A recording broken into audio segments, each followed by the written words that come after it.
João 11, do 1 ao 6. Amém? Vamos lá. Vou tentar ser breve, que nosso tempo hoje está apertadinho. Diz assim a palavra: havia um homem chamado Lázaro. Ele era de Betânia, do povoado de Maria e de sua irmã Marta. E aconteceu que Lázaro ficou doente. Maria, sua irmã, era a mesma que derramara perfume sobre o Senhor e lhe enxugara os pés com os cabelos. Então as irmãs de Lázaro mandaram dizer a Jesus: Senhor, aquele a quem amas está doente. Ao ouvir isso, Jesus disse: essa doença não acabará em morte, é para a glória de Deus, para que o Filho de Deus seja glorificado por meio dela. Jesus amava Marta, a irmã dela, e Lázaro. No entanto, quando ouviu falar que Lázaro estava doente, ficou mais 2 dias onde está. Amém? Aleluia. Pode assentar, meu irmão, minha irmã, fica à vontade na casa do Senhor. Essa madrugada, eu pedi ao Senhor uma direção do que falar aqui nessa casa, nessa noite. O Senhor começou a trabalhar no meu espírito sobre Lázaro. E aqui eu queria destacar com vocês alguns detalhes que nós podemos observar através do estudo dessa palavra. João, nós lemos o Evangelho de João, mas João não narra especificamente, mas Lucas nos conta que essa mesma família era uma família próxima de Jesus, era uma família amiga de Jesus, era a família onde Jesus, em um certo dia, parou e entrou naquela casa, provavelmente para descansar, para fazer uma refeição. Foi naquela casa onde Marta trabalhava muito e Maria se colocava aos pés de Jesus.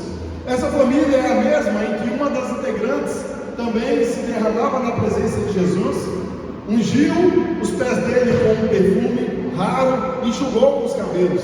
Ou seja, essa era uma família que tinha intimidade com Jesus, essa era uma família que era amiga de Jesus, essa era uma família em que Jesus frequentava a casa deles. Eles amavam Jesus e Jesus os amava.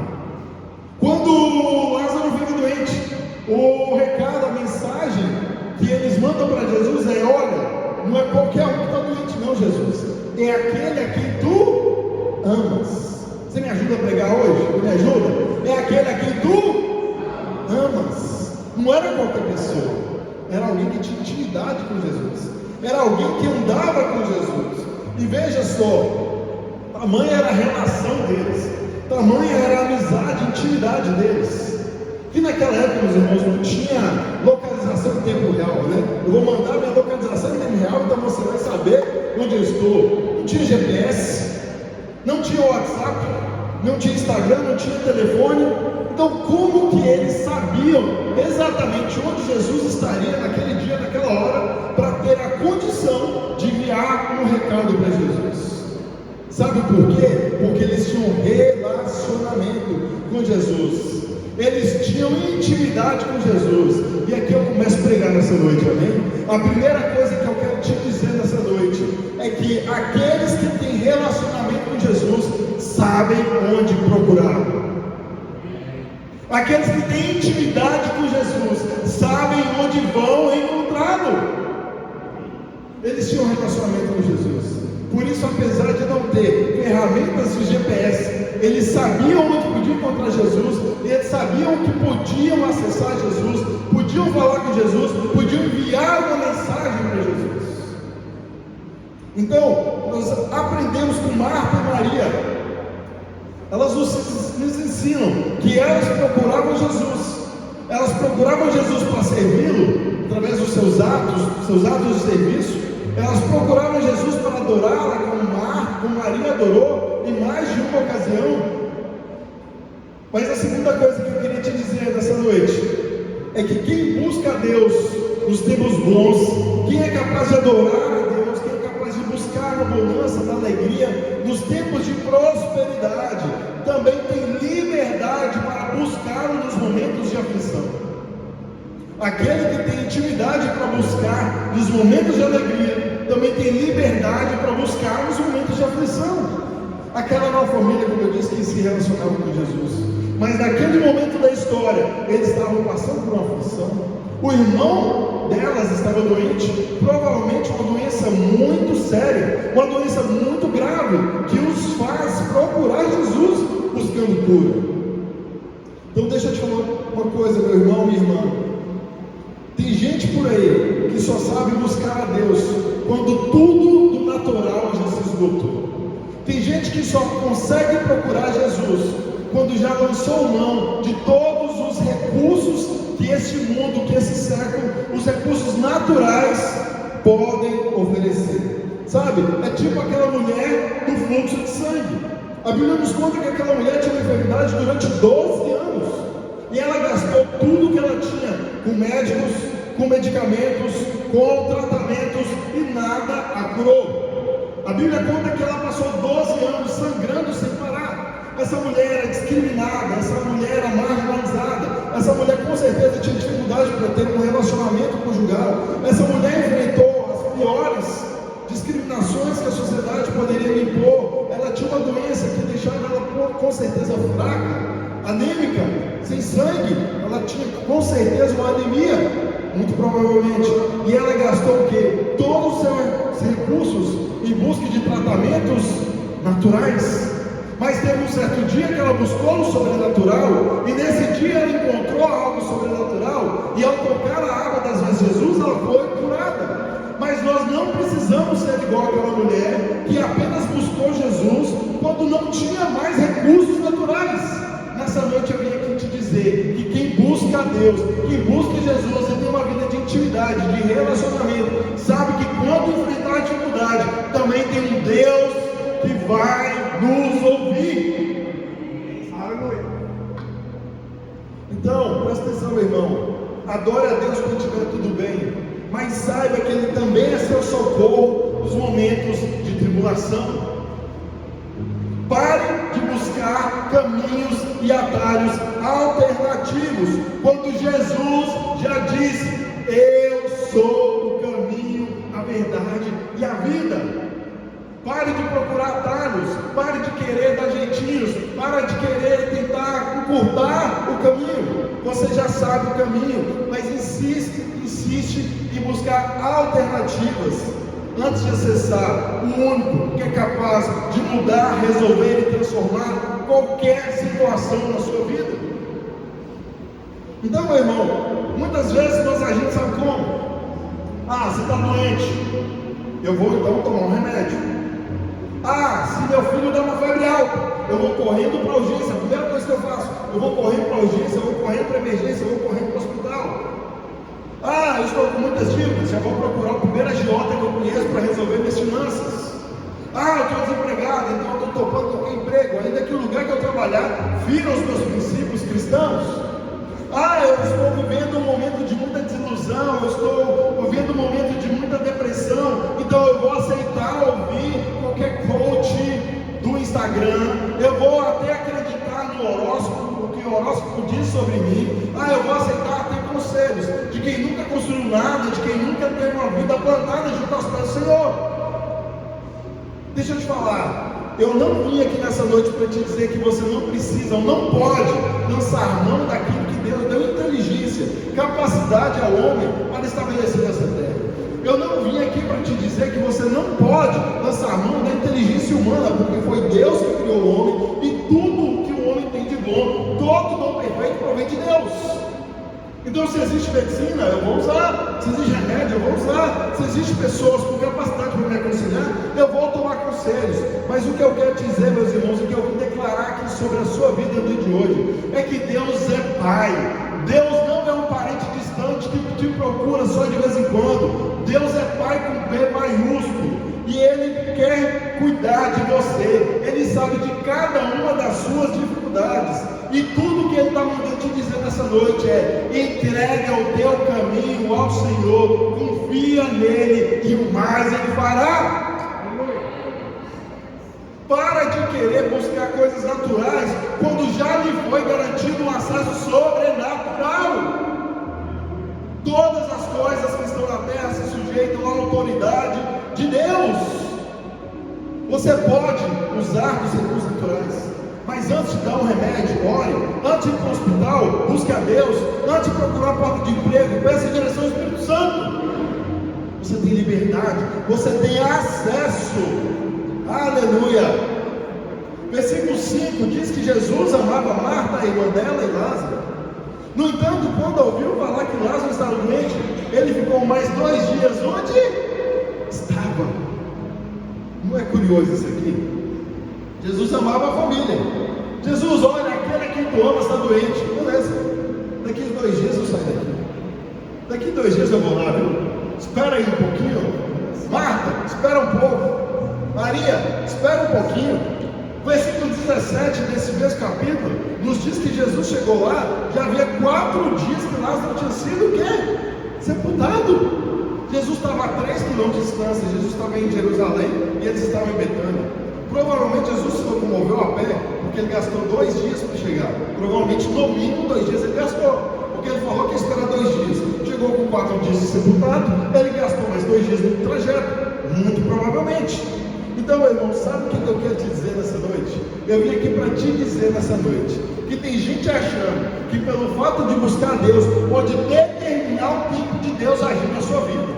Tem gente achando que porque jejua, porque ora, porque serve no ministério da igreja, pode acelerar o agir de Deus sobre a sua vida. Presta atenção, meus irmãos. Quando Jesus chega em Betânia, Marta o recebe à frente ali no vilarejo. Ela já chega reclamando, né? Ela já chega assim: Jesus, se o Senhor estivesse aqui, meu irmão não tinha morrido. É como se ela dissesse: Jesus, a culpa é sua. Jesus, nós avisamos o Senhor a tempo. Jesus, nós procuramos o Senhor enquanto ele estava vivo.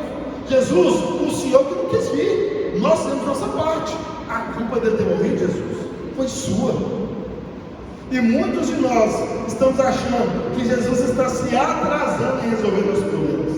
Em outras palavras, o que Marta estava dizendo? Jesus, o Senhor chegou tarde. Jesus, o Senhor está atrasado. Meu irmão, mas eu vim aqui nessa noite para declarar uma verdade do céu sobre a sua vida. E quem entende essa mensagem vai levantar a mão agora e vai receber. Deixa eu te falar uma coisa na sua vida: Jesus nunca se atrasa. Cutuca o irmão que está do seu lado agora e fala assim: ei, Jesus nunca se atrasa. Vira para o que está atrás agora e fala assim: Jesus nunca se atrasa. Meu irmão, você pode entender que a resposta não chegou no tempo que você gostaria, mas eu vim aqui declarar nessa noite que o Kairos de Deus, o tempo de Deus, ele é soberano e ele nunca se atrasa. Deus continua no seu alto e sublime trono, e de lá ele continua tendo controle de todas as coisas. Meu irmão, não importa se você já sepultou seus sonhos, não importa se você não acredita mais na promessa que já foi liberada sobre sua vida. Hoje é dia, esta é noite de desenterrar projetos, promessas, sonhos e palavras que já foram liberadas sobre sua vida. Um aleluia, e o outro eu acho que foi lá no Kids. Eu vou falar de novo porque você não entendeu. Hoje é o dia e essa noite que Deus está ressuscitando, restaurando sonhos, palavras e promessas que já foram liberadas a seu respeito. Amém. Aleluia. Glória a Deus. Meu irmão, deixa eu te falar uma coisa. Sabe o que Deus está te dizendo essa noite? Ele está dizendo o seguinte: bem sei os pensamentos que tem a vosso respeito, pensamentos de bem, pensamentos de paz, não de mal, para te dar o fim que você deseja. Sabe por quê, meu irmão? Porque aquele que começou a boa obra, ele é fiel para completá-la. Nós precisamos entender as verdades do que Deus já disse para a gente e vivermos aquilo que ele já determinou para a gente. Sabe o que é curioso? Depois de questionar por que Jesus não chegou a tempo, Marta confia duvidando. Sabe como é que é confiar duvidando? Ela vira para Jesus e fala assim: Jesus, eu sei que tudo que o Senhor pedir, Deus te dará. Parece que ela está confiando, né? Aí Jesus vira para ela e fala assim: ok, Marta, então seu irmão ressuscitará. Não, eu sei, Jesus, ele vai ressuscitar no último dia, né? Quando o Senhor vier buscar toda da igreja não vai se aquele dia. Marta confiou, mas ao mesmo tempo ela não entendeu, ela duvidou. Ela falou: Senhor, assim que o Senhor pode tudo, basta o Senhor pedir para o Pai e Ele te dará. Jesus falou: não, Ele vai ressuscitar. E ela falou assim: Senhor, tá bom. No último dia, eu quero te declarar nessa noite, meu irmão, minha irmã, que você precisa estar em sintonia e entender o que Deus já liberou sobre a sua vida. Jesus estava dizendo para ela: não, Marta, é hoje que o seu irmão vai ser ressuscitado. É hoje, não é depois. Por quê? Porque eu sou a ressurreição e a vida. Aquele que crê em mim, ainda que morra, viverá. Não, Marta, você não entendeu. É hoje. Deus está te dizendo, meu irmão. Deus está mandando te dizer nessa noite também, meu irmão, minha irmã. Continue crendo. A promessa liberada sobre sua vida não vai demorar. Só continue crendo. Alguém aqui tem palavra? Alguém aqui tem promessa sobre sua vida? Amém? Quem tem promessa? Quem tem promessa? Quem não tem, nós vamos declarar nessa noite. Nós vamos pedir o Espírito para te dar. Então, meu irmão, eu queria te dizer uma coisa. É agora, está próximo. Não desanima. Sabe por quê? Porque sabe o que acontece? Porque muitas vezes nós achamos que por ter muita intimidade com Deus, nós deveríamos ser privilegiados. Muitas vezes nós achamos que porque nós buscamos mais a Deus, Ele deveria nos tratar com preferência aos demais. Muitas vezes nós, inclusive, entendemos que nós não podemos esperar igual aos outros. E o pior, às vezes a gente vê as coisas acontecendo na vida do irmão da direita, na vida do irmão da esquerda, na vida do irmão da frente, e nós começamos a questionar: Deus, por que acontece na vida dele e não acontece na minha? Deus, por que para ele foi tão rápido? E por que para mim está demorando? Deus, por que para mim eu já estou pedindo há tanto tempo? Meu irmão chegou agora, já está sentando na janelinha. Meu irmão, deixa eu te falar uma coisa. Talvez naquele dia, Marta e Maria tenham pensado: ah, Jesus, por que o Senhor demorou tanto? Porque quando foi o filho da viúva de Naim, no mesmo dia que ele estava sendo sepultado, que ele estava sendo velado, o Senhor mandou ele levantar do caixão. Ah, Jesus, a filha de Jairo, no mesmo dia que Jairo mandou te chamar, o Senhor foi. O Senhor foi interrompido ali por aquela mulher do fluxo de sangue, mas o Senhor foi no mesmo dia. Quando o Senhor chegou lá, ela tinha poucas horas que tinha morrido. Jesus, quantas pessoas chegaram perto do Senhor e pediram para o Senhor curar, e o Senhor falou: vá, teu filho salvou. Jesus teve até um homem, um tal de um centurião, que o Senhor mandou curar o servo dele à distância. Por que o Senhor não curou meu irmão à distância? Por que o Senhor não fez isso? Por que o Senhor não fez aquilo? Deixa eu te falar, meu irmão, uma coisa: com quem Deus mais tem intimidade, Ele sabe que pode esperar mais. Ninguém falou aleluia agora, né? Mas deixa eu te declarar nessa noite: com quem mais Deus tem intimidade, Ele entende que pode esperar mais. Sabe quando chega uma visita na sua casa, que é a primeira vez? Você já quer o quê? Está de boi tomado, os bolinhos prontos, né? A mesa posta, a comida já pronta, quentinha para servir, não é isso? Você quer causar uma boa impressão. Agora, quando a pessoa é de casa, você fala: ô fulano, deixa eu te falar, atrasei, os meninos deram trabalho. Você faz o seguinte: a porta vai estar só encostada, você entra e deixa eu te falar, a janta não está pronta ainda não. Você podia inclusive ir cortando o ar da cebola para mim, que quando eu descer, eu te ajudo a cozinhar. Você vai ter que esperar um pouquinho mais. Hoje o jantar vai demorar um pouquinho mais para sair. Sabe por quê? Porque com quem a gente tem intimidade, a gente tem liberdade para fazer esperar mais um pouquinho. E eu quero te dizer uma coisa: não espere sarrafo baixo para quem tem envergadura. Não espere sarrafo baixo para quem tem envergadura. Sabe o que é sarrafo? Para quem não sabe, aqueles atletas de atletismo, né? Eles saltam com vara, eles colocam sarrafo, que é uma vara ali também, né? No alto ali de um suporte, eles têm que superar aquele obstáculo. E deixa eu te lembrar uma coisa: sabe por que se sobe o sarrafo? Para se atingir maiores resultados. Quanto mais treinado, quanto mais capacitado, quanto mais forte, mais alto o sarrafo. Então nós precisamos entender também que assim é com Jesus. Quanto mais nós tivermos intimidade, quanto mais nós buscarmos, quanto mais nós jejuarmos, quanto mais nós quisermos entrar no profundo, maior vai ser o sarrafo. Ah, mas então Jesus quer me penalizar? Jesus quer me deixar para trás? Ah, então Jesus quer me preterir? Não, porque eu quero te dizer uma coisa essa noite: o tamanho da sua espera vai ser proporcional ao tamanho do seu testemunho. O tamanho da sua espera vai ser proporcional ao tamanho do seu testemunho. Sabe por quê, meu irmão? Porque ele sabe que pode contar com você para escrever histórias. Ele sabe que pode contar com você. Ele sabe que o que está acontecendo na sua vida não vai ficar só na sua casa. Você será testemunho vivo do que Deus fará, e através do que Deus vai fazer na sua vida, muitos crerão e muitos reconhecerão Jesus como Senhor e Salvador da vida delas. Aleluia!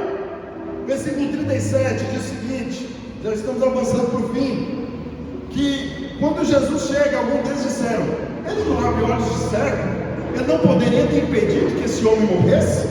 A palavra não narra, meus irmãos, mas eu suponho que provavelmente quando Jesus chega ali e pede para abrir o túmulo, muitos talvez riam, porque com a filha de Jairo, que tinha morrido há poucas horas, ele fala: ela não dorme, ela não morreu, ela dorme. A palavra fala que começaram a rir, zombar dele. Você imagina então com um defunto de 4 dias já fedendo, decompondo, deteriorando. Como que era a reação das pessoas? Estava mandando abrir pedra de sepulcro. Para quê? Esse homem já está fedendo, não tem mais jeito, não tem mais solução. Sabe o que isso significa, meu irmão? Que talvez já tem gente rindo de sua situação. Talvez já tem gente falando assim: ah, esse irmão aí não tem jeito mais não. Essa situação dele não tem jeito mais não. Tem gente que está falando assim: eita, esse problema do irmão ali já está fedendo, já está sepultado, já está decompondo. Tem gente que talvez está dizendo assim: mas fulano se diz tão crente, fulano se diz crente, vai na igreja, dizima, jejua, está lá servindo, ó, domingo, segunda, quarta e sexta, e as coisas acontecem na vida dele, e ele está lá, ó, ainda praticando tudo isso. Tem gente, meu irmão, que está rindo, está zombando, está achando que já acabou para você, né? Tem gente que está dizendo assim: olha, se ela fosse mesmo uma pessoa de Deus, o marido dela já tinha sido salvo. Talvez se ela fosse de Deus, o emprego já tinha sido concedido. Talvez se ele fosse de Deus, Deus já tinha dado uma esposa para ele. Talvez se ele fosse mesmo esse homem, essa mulher de Deus que ele e ela estão falando, o casamento dele já estava restaurado. Talvez já tinha salvado os filhos deles das drogas.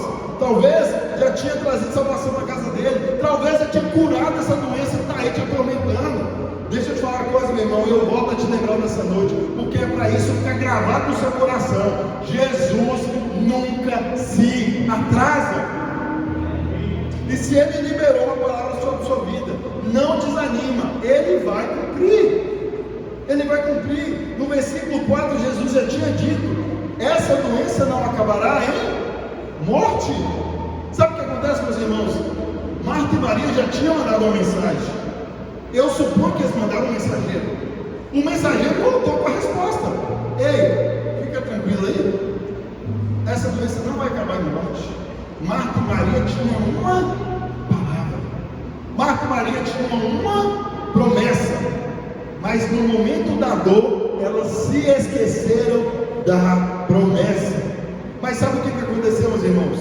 Contra todas as esperanças, e mesmo com todas as palavras e pensamentos contrários, mesmo com todo mundo falando: Lázaro já foi, já acabou, já era, está sepultado. Quando Jesus libera uma palavra, Ele tem poder de mudar até mesmo a morte. Então quando Jesus diz: Lázaro, venha para fora, Jesus dá um basta na morte e fala: você não tem mais poder do que eu. E Lázaro então sai daquele túmulo. A Bíblia fala que Lázaro sai vivo. E o que aconteceu? Muitos dos judeus creram nele. Meus irmãos, vocês acham mesmo que Jesus, se tivesse curado Lázaro, como curou o servo do centurião, ele podia fazer sim ou não? Sim, mas o testemunho não seria igual. Porque um testemunho de um morto ressuscitado 4 dias depois é muito maior do que o testemunho de alguém curado à distância. Então eu quero dizer para você, meu irmão, minha irmã, que está achando que o seu problema não tem mais jeito, que já está perdendo as esperanças, se prepare. Eu já quero te pedir para colocar de pé, amém? Vamos colocar de pé para parecer que já está acabando, amém? Deixa eu te falar uma coisa, meu irmão, não importa o que já disseram para você, não importa se já te desacreditaram, não importa se nem mesmo você não acredita mais nos seus sonhos, ou no que Deus já prometeu e liberou sobre a sua vida. Hoje é noite de restauração. restauração. Hoje é noite de sonhos serem ressuscitados. Hoje é dia de promessas serem lembradas. Hoje é dia que Deus renova a aliança dele com você. Hoje é dia que Deus está ressuscitando tudo que já estava morto em você. Ele está trazendo de novo a vida. Toda esperança, todos os sonhos, toda palavra que já foi liberada sobre você. E Jesus hoje está te dizendo: meu filho, não para de crer, porque eu não me atraso. Mas se prepare. Se prepare, sabe por quê, meu irmão? Deixa eu te falar uma coisa. Se prepare. Porque o tamanho da luta, o tamanho da prova e o tempo que está demorando é proporcional ao testemunho que você vai dar. Deixa eu te contar uma coisa. Numa noite, 3 pescadores, chamados Pedro, Tiago e João, lançaram a rede e não pegaram nada. Lançaram a rede a noite inteira e não pegaram nada. Mas chegou o tal de Jesus de Nazaré, e ao comando da tua palavra, ele falou: lança a rede de novo. E Pedro então falou assim: Senhor, nós já lançamos a noite inteira, mas se tu está mandando, nós vamos lançar de novo. E a palavra diz que aquela rede que uma vez tinha voltado vazia, agora ela volta cheia. Agora ela volta transbordando.